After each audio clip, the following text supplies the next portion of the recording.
Subscribe now and press the bell icon. Never miss an update. Hello दोस्तों, स्वागत है आप सभी का आपके अपने YouTube चैनल टेक एग्जाम 2.0 में। दोस्तों आज मैं आप लोगों के लिए लेकर के आया हूं इस संडे स्पेशल की क्लास में बहुत ही अच्छे ट्रिक एलसीएम एंड एचसीएफ की इतनी तगड़ी ट्रिक लेकर के आया हूं जिससे आप 100% मैं गारंटी के साथ लेता हूं कि आप 1 से 2 सेकंड महज 1 से 2 सेकंड में आप किसी भी संख्या का एलसीएम या एचसीएफ निकाल सकते हैं बिल्कुल आसानी से। यानी कि लासा और मासा की इतनी जबरदस्त ट्रिक लेकर के आया हूं जिससे आप किसी भी संख्या का तुरंत ही आप निकाल सकते हैं एलसीएफ या एचसीएफ। मैंने यहाँ पर लिख दिया how to find LCM and HCF. बहुत ही तगड़ा कॉन्सेप्ट है दोस्तों। बस आपको करना क्या है, चैनल को सब्सक्राइब कर दीजिए और बेल आइकन को अवश्य प्रेस कर देना और वीडियो को एक लाइक कर दीजिए, चैनल को मैक्सिमम शेयर कर दीजिए। बस आपको मात्र इतना करना, बाकी सब मेरे ऊपर छोड़ दो। गारंटी देता हूँ कि आप महज 2 से 3 सेकंड में किसी भी संख्या का एलसीएफ या एचसीएफ निकाल लेंगे। तो दोस्तों आपसे विनती है कि इस वीडियो को आप पूरा देखना। आप इस वीडियो को अगर पूरा नहीं देखेंगे तो आपके सामने कुछ भी आपको समझ में नहीं आएगा, आपके सब ऊपर से जाएगा। ऊपर से जाना समझ रहे हैं ना, यानी कि आप को कुछ भी समझ नहीं आएगा। इतना गारंटी देता हूँ आप इस वीडियो को पूरा देखेंगे तभी आपको समझ में आएगा। और ये वीडियो आज देखिए, मैं तो हफ्ते भर तो क्लास 9 और 10 की मैथ पढ़ाता हूँ, आप लोगों को पता है, लेकिन संडे स्पेशल ट्रिक मैं आप लोगों के लिए लेकर के आता हूँ। और इसमें मैं हर जो भाई लोग कंपटीशन की तैयारी करते हैं, रेलवे, एसएससी, बैंक, अदर किसी भी एग्जाम की तैयारी आप करते हैं, मैथ से रिलेटेड जो ट्रिक स्पेशल होता है ना, वो ट्रिक मैं आप लोगों के हमेशा लेकर के आता रहूंगा। ये मैं आपसे वादा करता हूँ, प्रॉमिस है मेरा। और जो 9 और 10 के लोग हैं, बच्चे हैं, वो भी बहुत इसको सीख करके थोड़ा सा अपने आप को इस रूप में ढालने का प्रयास करेंगे कि आप क्वेश्चंस को जल्दी कर सके। आप लोग बहुत टाइम लगाते हैं एलसीएफ वगैरह सब निकालने में, तो बाकी मैं दुनिया के लेक्चर सुन रहा हूँ, आपको सीधे स्टार्ट करता हूँ क्वेश्चन पे। तो चलिए शुरू करते हैं।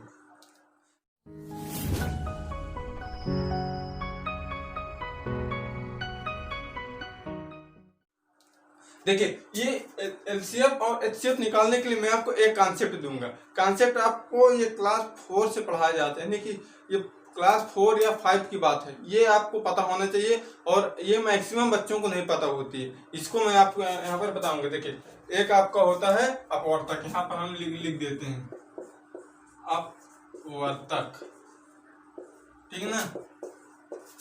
रिफैक्ट्री, ये होता है ये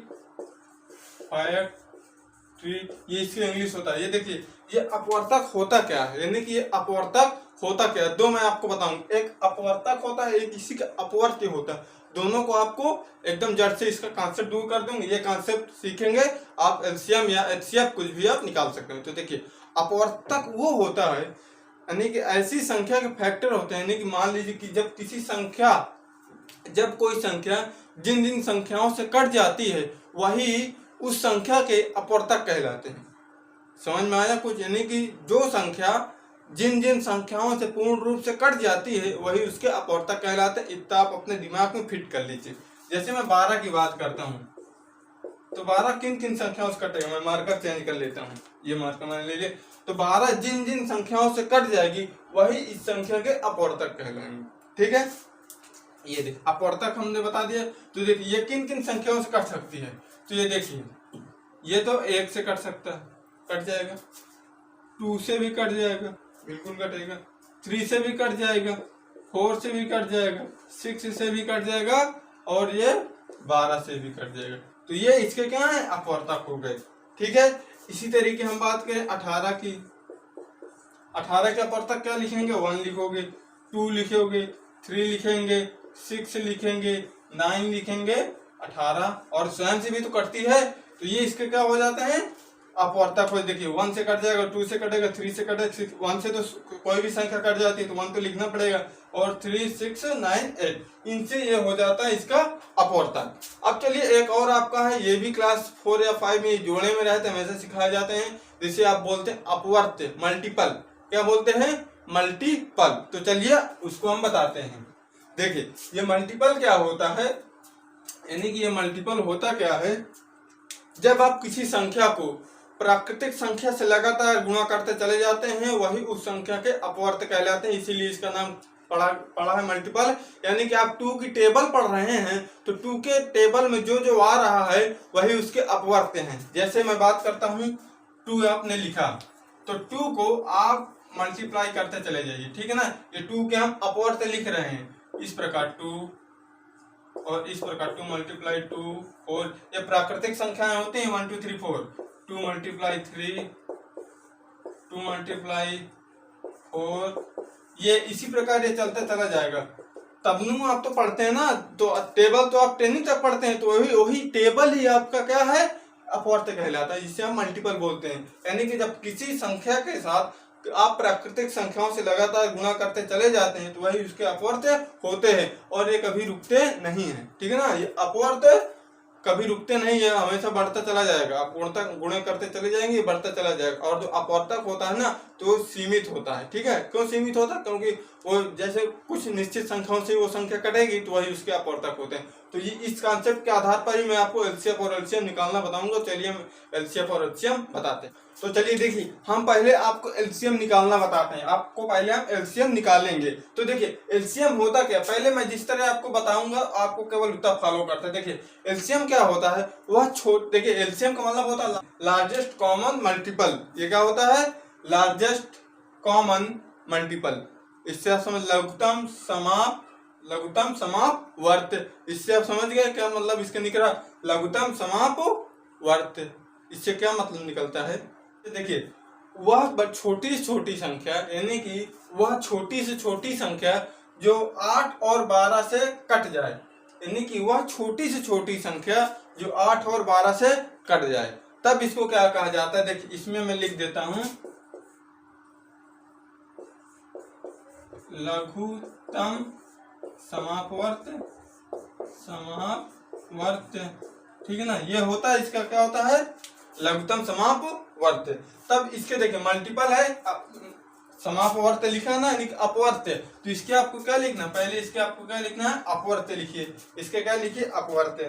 तब आप इसको क्या लिखेंगे, देखिए 8 की टेबल पढ़िए, क्या होता है 8 दूनी 16, दूनी 24 और 8 चौक 32, 8 5 40, इस प्रकार ये चलता चला जाएगा। और 12 की आप टेबल पढ़ेंगे, 12 से, ये तो मैं आपको केवल कॉन्सेप्ट की तरह बता रहा हूँ, अभी आपको केवल मुजबानी निकालना मैं बताऊंगा। तो देखिए 12 और 24 और 36 और 48, इस प्रकार ये चलता चला जाएगा, ठीक है। अब देखिए, अब इसमें आपको क्या करना है कि वह छोटी से छोटी संख्या जो 8 और 12 से कट जाए, तब इसमें आपको कॉमन ढूंढना है कि कौन छोटी छोटी है, ये और ये, ठीक है। छोटी छोटी, देखिए यहाँ पर आगे 48 भी आएगा, लेकिन ये क्या है 24 से बड़ा है, ये क्या है 24 से बड़ा है ना। तो आपको छोटी छोटी लेना है जो 8 और 12 से कट जाए। तो क्या है 8 और 12, 24 और 24 कट सकता है, 24 ही कट सकता है ना। 8 कटेगा, 8 और 16 ना तो 12 से कट, ना 12 8 से कटेगा। इसके आगे 24 के आगे 32 और 36 से कोई मतलब नहीं, 40 भी नहीं कटेगा। 48 और 48 है लेकिन 24 से बड़े हैं, यानी कि आप इनके स्टेप से मतलब नहीं है। मान लो ये 24 यहीं यहाँ मिले और एक में 24 यहाँ मिल जाए, तो आपको दोनों ले लेने हैं, ठीक है। यानी कि वह छोटी छोटी संख्या जो 8 और 12 से करते वही इसके एलसीएम होता है, ठीक। बस आपको इतना याद रखना। अब चलिए हम एक और आपको क्वेश्चन ले लेते हैं। मैं मान के चलता हूँ, देखिए ले लूं 18 और 60। तो इसमें देखिए वह छोटी से छोटी संख्या जो 18 से भी कट जाए और 60 में भी चल, यहाँ से अब आपकी ट्रिक चालू होती है। ये केवल 1 सेकंड का काम है, ये आपका क्या है, ओनली ट्रिक है 1 सेकंड। वह छोटी छोटी संख्या जो 18 से भी विभाजित हो जाए, यानी कि कट जाए, और 60 से भी विभाजित हो जाए, 180। आंसर कैसे आंसर आ गया 180। 18 के मल्टीपल, 18 की टेबल पढ़ो, 18 का आंसर 48, 54, 55, 58, इस तरह आप पढ़ते चले जाएंगे। लेकिन जो 60 की टेबल है उसमें तो लास्ट में 0 ही आएगा, बीच में तो कुछ आ नहीं सकता। तो जो 180 की पहले 18 की टेबल पड़ी है उसमें क्या कहीं 0 मिला, 90 में 0 मिला, लेकिन 90 का 60 से डिवाइड, 90 को नहीं लोगे, ठीक है। तो क्या 180 ही है ऐसा छोटा छोटा कि 60 और 18 दोनों से कट जाएगा। 18 की टेबल के 180 से पहले जीतते हैं कभी भी नहीं कटेंगे। तो ये आपका हुआ खत्म, ये इस ट्रिक के माध्यम से आपने सीखा। अब चलिए और 3 संख्या वाले लेके आपको बताते हैं। अब देखिए यहाँ पर हमने क्या लिख लिया है, 6, 8, 12, 16 का एलसीएम ज्ञात करना, लघुत्तम समापवर्त। और लघुत्तम समापवर्त अभी मैंने बताया कि वह छोटी छोटी संख्या जो इन चारों संख्याओं से काट जाएगी। जितने के आपको एलसीएम निकालना रहेगा ना, उनसे वो संख्या काटनी चाहिए जो वही आपका एलसीएम होगा, ठीक है ना। यानी कि इनसे जो भी संख्या कट जाएगी छोटी छोटी, वही इसका क्या होगा, एलसीएम होगा। तब देखिए पढ़िए, 6 का 6, 6 दूनी 12, 6 त्रिक 18, 6 चौका 24, 6 पंचे 30, इस तरह आप पढ़िए। 8 का 8, 8 दूनी 16, 8 त्रिक 24, 12 दूनी 24। देखिए 6, 8, 12 में तो 24 मिल रहा है, लेकिन 16 में 24 नहीं मिलेगा। आप टेबल लिख के चेक कर लीजिएगा, 16 में 24 नहीं मिलेगा। अब 24 के आगे बढ़ जाओ, 6 है 48, 8 6 48, बर चौक 48, 36 48, सब में 48 मिल रहा है ना, बस आंसर आपको हो गया, कूद के आगे आंसर 48। इस तरह जो सबकी टेबल में हो छोटे छोटा कॉमन, वही आपका क्या होता है, एलसीएम होता है। यानी कि 6 है 48, 8 6 48, बर चौक 48, 36 48। 48 से बड़ा भी कुछ हो सकता है, लेकिन बड़ा नहीं लेना है आपको, बड़ा नहीं लेना, छोटा से छोटा लेना, सबसे छोटा जो इन सबसे कट जाए, बस इतना आपको ध्यान रखना। अब एक और हम ले लेते हैं एग्जाम्पल, 6, 8, 12, ठीक है, ये ले लिया हमने। इसमें आपको क्या करना है, 6, 8, 12 से छोटी छोटी संख्या जो पूर्ण रूप से डिवाइड हो जाए, छोटी छोटी, बड़ी कटे कोई दिक्कत नहीं, बड़ा आ रहा कोई, उससे कोई मतलब नहीं है आपको, छोटे में ध्यान देना है बस। छोटे में ध्यान दोगे तो क्या आएगा, 24, 1 सेकंड कम, 6 चौका 24, 8 से 24, बर दूनी 24, कम खत्म, 48 भी मिलेगा। 6 8 48, 8 6 48, बर चौक 48 नहीं लोगे, क्योंकि 24 से बड़ा, क्योंकि हमें 24 ऑलरेडी मिल रहा है, तो छोटा छोटा ध्यान देना। तो ये आपके एलसीएम फंडा हो गया, किसी भी संख्या का आप इस तरह निकाल सके। अब चलिए हम अपने यानी कि एचसीएफ में बढ़ते हैं। अब देखो आपको एचसीएफ फाइंड करना, महत्तम समापवर्तक। अब इसमें क्या, अभी तक अपवर्त था यानी कि समापवर्त, अब क्या है, महत्तम समापवर्तक। यानी कि आप केवल बात से मेरे समझिए, इसके आपको क्या निकालने हैं, समापवर्त निकालने हैं।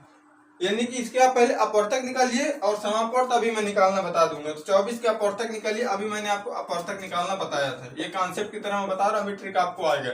24 के अपवर्तक क्या हो सकते हैं, 1 हो सकता है, 2 हो सकता है, 6 और 3 हो सकता है, 4 हो सकता है, 6 हो सकता है, 12 हो सकता है, 8 भी होगा, 8 हो सकता है, और 12 और 24 हो सकता है, इतना हो सकता है। और 36 के अपवर्तक क्या हो जाएंगे, 1 हो सकता है, 2 हो सकता है, 3 हो सकता है, 4 हो सकता है, और 6 हो सकता है, 7 8 9 हो सकता है, 12 हो सकता है, 18 हो सकता है, और स्वयं 36 हो सकता है, ठीक है ना। और बीच में कोई तो नहीं है, बीच में और कुछ नहीं है। देखिए 1 से कटेगा, 2 से, 3 से, 4 से, 4 9 36, 6 से, 9 से, 12 से, 18 से, 36 से, बीच में और किसी से नहीं कटेगा, ठीक है। अब देखिए इनमें आपको केवल कॉमन ढूंढना है, पहले जो कॉमन मिल जाए दोनों में, जो हो, 1 1 मिल रहा है लिख लो, 2 2 मिल रहा है लिख लो, 3 3 मिल रहा है लिख लो, 4 4 मिल रहा है लिख लो, और 6 6 मिल रहा है लिख लो। देखिए 12 और 12 लिख लो, ठीक है, और 24 24 18 नहीं है, ठीक। अब देखो, अब ये जो जब आप इसका कॉमन ले लेंगे, और इसी को आप क्या कहते हैं, समापवर्तक इसी को कहते हैं, समापवर्तक इसी को कहते हैं, ठीक है ना। और उसमें जो कॉमन तो उसे आप समापवर्त बोलेंगे एलसीएम वाले में, लेकिन इसमें क्या बोल देंगे, एचसीएफ है तो इसे आप समापवर्तक बोले, यही इसका समापवर्त हो गया, जो कॉमन मिल जाए अपवर्तक से। अब देख इसमें जो सबसे बड़ा होगा वही इसकी क्या हो जाएगी, एचसीएफ हो जाएगा, ठीक है, कोई दिक्कत। यानी कि कह सकते हो कि यानी कि वह बड़ी से बड़ी संख्या, वो यानी कि लघुत्तम था तो छोटा, यहाँ हाईएस्ट है, महत्तम है तो बड़ा, यानी कि वह बड़ी से बड़ी संख्या जो इन दोनों को डिवाइड कर दे। अभी तक क्या था कि वह छोटी छोटी संख्या जो उन संख्याओं से डिवाइड हो जाए, क्योंकि वहां पर मल्टीपल आता था, यहाँ पर क्या फैक्टर आ रहा है, तो वह बड़ी से बड़ी संख्या जो इन दोनों संख्याओं को डिवाइड करते हैं, यानी कि शेषफल 0 कर दे, वही इसका एचसीएफ होगा। कहानी में ट्विस्ट है, तो एक लाइक अवश्य कर देना। इतना समझ गए, यानी कि वह बड़ी से बड़ी संख्या जो इन दोनों को डिवाइड कर दे, वही इसका एचसीएफ होगा। ये डिवाइड किससे हो रही है, 4 से भी डिवाइड हो रहे हैं, 4 6 24, 4 9 36 नहीं लोगे, 2 से डिवाइड हो रहे हैं, 2 12 24 और 2 18 36 नहीं लोगे, 12 ही लोगे, ठीक है ना। अब चलिए और हम एग्जाम्पल आपको लेके दिखा देते हैं। अब देखिए यहाँ पर हमने एचसीएफ के कुछ एग्जाम्पल्स लिए हैं, और इसमें आपको करना क्या है, देखिए 24 32 16, यानी कि वह बड़ी से बड़ी संख्या जो इनको डिवाइड कर दे। तो कौन सी संख्या हो सकती है कि 24 को डिवाइड कर दे, 32 को भी डिवाइड करके 16 को भी डिवाइड कर दे। तो 24 तो देखिए 4, 6, 8 की टेबल में आएगा, लेकिन 32 इनके में नहीं आएगा, ना ही 16 आएगा। 8 और 4 में 16 आ सकता है। तो ऐसी कौन सी संख्या हो सकती है जो इनको डिवाइड कर देगी? तो देखिए तो ऐसी बड़ी से बड़ी संख्या 8 ही हो सकती है मेरे ख्याल से। तो क्या हो सकता है? 8। चाहे आप ट्राई करके देखो, 8 3 24, 8 4 32, 8 दूनी 16, ठीक है। बाकी ये नहीं कटेगा, तो इसका आंसर क्या हो सकता है? 16। और इसका आंसर क्या हो जाएगा? 16। यहीं से अब आपकी ट्रिक चालू होती। आप इसको गुणनखंड वाले बीच से भी इसको आप कर सकते हैं, ठीक है। यानी कि देखिए 16 नहीं होगा यार, 8 होगा, 8, ठीक है। क्यों? देखिए 8 3 24, 8 4 32, 8 दूनी 16। 16 केवल 8 से या 4 से कट जाएगा, लेकिन 4 से ये दोनों भी डिवाइड हो रहे हैं, इसलिए 4 नहीं होगा। बड़ी से बड़ी आपको लेना। अब इसमें आप आइए, इसमें देखिए 24 36 60 दोनों की तीनों कट जाएं, एक संख्या ऐसी आपको ढूंढना है। तो इसको आपको टेबल लिखना है, लेकिन आप ऐसे मुजबानी भी दे सकते हैं। 1 सेकंड का काम, बस आपको सोचना है। और एग्जाम में इसी तरीके के डिजाइन ही किया जाता है, मतलब ज्यादा बड़ा नहीं डिजाइन किया जाता। बस आपको ये चीज मालूम होना चाहिए, और बहुतों को तो ये चीज मालूम नहीं होती है। तब इसमें क्या होगा? देखिए 8 से 24, 36 नहीं कटेगा, 4 से तो कट रहा, 4 6 24, 4 9 है 36, ठीक है ना। 4 9 है 36 होता है। और तो ये तो कट रहा है, लेकिन ये 60 कब से कटेगा? 60 या तो 5 से कटेगा या तो 12 से कटेगा। तो क्या 12 इसकी हो सकता है? बड़ा से बड़ा चेक करो, 12 दूनी 24, 12 तीन 36, 12 5 60, तो हो सकता है। इसका क्या हो जाएगा? 12 आंसर हो जाएगा, ठीक है। 1 सेकंड का काम हुआ। अब 16 और 24 में नजर मारो, तो 16 और 24 में क्या मिल रहा है? देखिए इसमें मिलेगा 4 चौक 16, 4 6 24। 6 में जाओ, 6 से 16 नहीं कटेगा, 24 डिवाइड होगा। 7 से तो संभव ही नहीं है। 8 में देखो, 8 दूनी 16 और 8 3 24, तो इसका आंसर क्या हो जाएगा? 8। तो इस प्रकार से आप बड़ी से बड़ी संख्या को निकाल सकते हो। बस आपको संख्याओं का ज्ञान होना चाहिए, नहीं कि आप इसकी टेबल लिख करके। और एलसीएम भी इस प्रकार निकाल सकते हैं, यानी कि इसके आप टेबल मैंने बोल दिया क्या? अरे सॉरी यार, इसमें टेबल नहीं होगा, इसमें फैक्टर होगा। क्या होगा? फैक्टर। आप इसके रिफैक्टरी लिख करके आप आराम से निकाल सकते हैं, ठीक है। तो इस तरह से इनको तो चुटकियों का हम निकाल सकते हैं। तो दोस्तों आज तक के लिए हम यहीं पर रखते हैं, और आपको फिर संडे मिलेंगे एक अच्छे स्पेशल ट्रिक के साथ। तब तक के लिए धन्यवाद, जय हिंद। अभी तक आपने वीडियो को लाइक नहीं किया तो वीडियो को लाइक कर देना, चैनल पे नए चैनल को सब्सक्राइब करके बेल आइकन को अवश्य प्रेस कर